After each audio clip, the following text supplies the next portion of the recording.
Welcome back to Donuts in Space and part 10 of the HMS Kent build. This is going to be the finale for this one, to be honest. And then we can move on to pastures anew. We've uncovered the seascape. There's, for some reason, the tape has left a little bit sticky residue on there.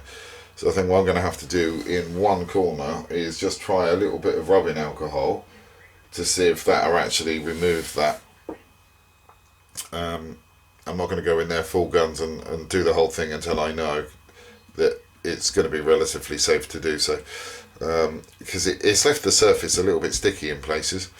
I'm also going to use the rubbing alcohol to see if I can actually get rid of any of this resin on there as well. Some of it is pretty flimsy, so I'm kind of hoping that with a little bit of rubbing it might come off. You never know. But yeah, we've got the helicopter attached now. That's in for goods. And then we've got a few people smattered about the place. If I can try and, without joggling the camera about too much, let's see if we can get in a little bit closer. So there you go. You can see the helicopter there.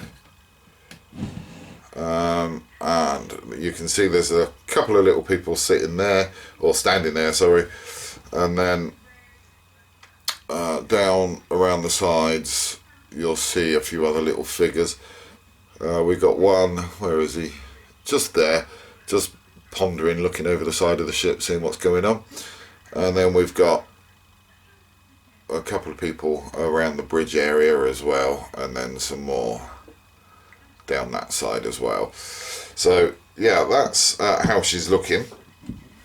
So I'm just going to see if I can clean up the surface of this and try and get some of this, rid of this crap before I move on to the next phase, which will be doing the waterways. I need to, well, I've got some pictures downloaded for what the wave's going to look like when she's running full flank, or whatever, if that's the terminology, I don't know.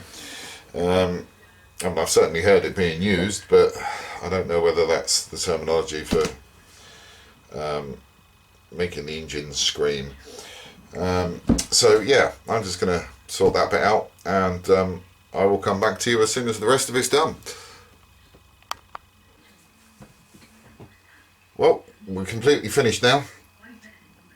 I had to sand the sand down, and then I just went over it with an ebony stain, and that is a matte as well, so that's kind of how I wanted it to be fair. But yeah, all finished, waves down, all the little lines that we can put in the waves are in there. If we look on the side at the bow, you can actually see we've got a lot of water being pushed up against the bow. That to sort of signify that she's going as fast as she jolly well can. And then again on the other side as well, and then we've also got a disturbance at the sides, and then we got the little waves all going down the sides of the ship as well. So yeah, quite happy with the progress on this one. The good thing is this one does actually run on the batteries, which is quite good. I'll just get the lights off.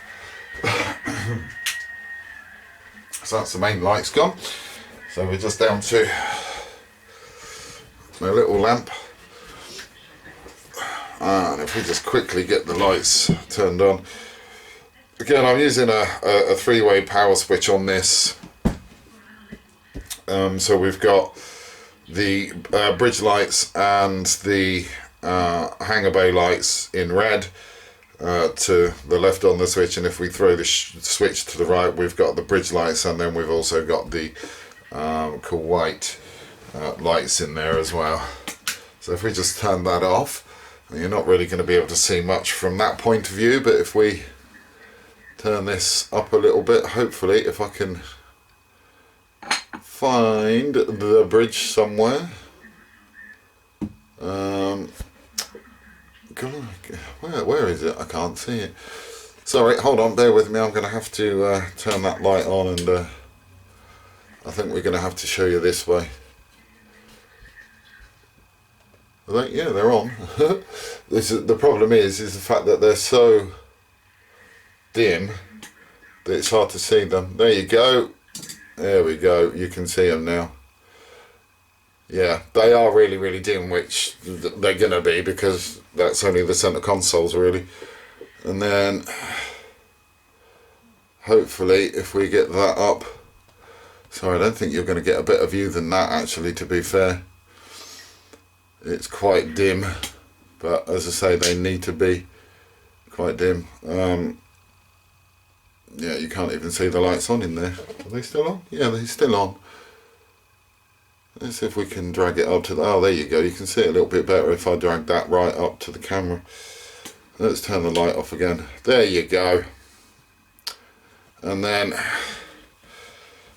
which side's the switch on? There it is. So if I turn that over...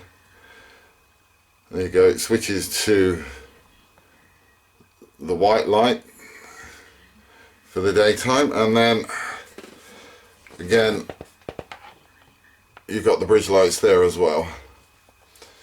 Again, as I say, they need to be really subtle because it being a warship, they're not really going to intentionally let everybody know on the ocean where they are, and especially the enemy.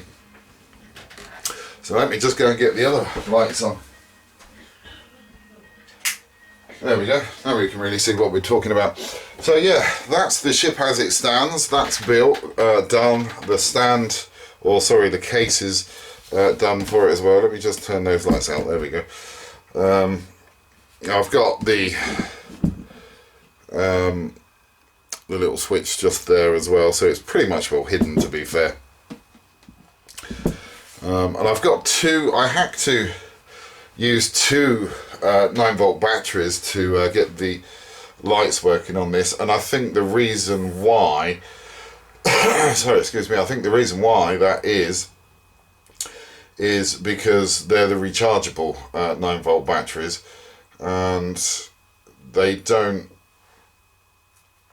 put out the same amperage actually as normal lights for some reason, as for normal 9-volt batteries for some reason. I don't know why, but that is the case. But yeah, I've had to use two of them to get the lights working on there. I think there's a total of 8 in the back, so there's 4 white, cool white, and then there's 4 red, and then we've got 2 green in the bridge, and for some reason one battery doesn't want to run 6 of them at the same time, so I've had to put 2 in to be able to get it to do that, and then just resisted them to ensure that the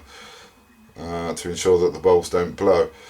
But yeah, so it's a bit of a learning curve to get those in. I'm sure somebody out there might be able to tell me why that is the case, as to why I've needed 2 of the rechargeable 9-volt batteries, or whether I should have really just gone with a non-rechargeable battery. I'm just trying to be eco-friendly, really. And also save myself a lot, well, not a lot of money, because you're not going to get through a lot of power on those. I would imagine one of those 9 volts would last for a year in this. Most probably more, because it's not often that you're going to have them switched on, to be fair. But yeah, there you go. This is, as I say, the finale on this build. The next one is going to be a 1350 kit. It's a science fiction kit, and it's not Star Trek. So I'll leave you with that little thought there. So until then, guys, I hope that you've enjoyed this little series.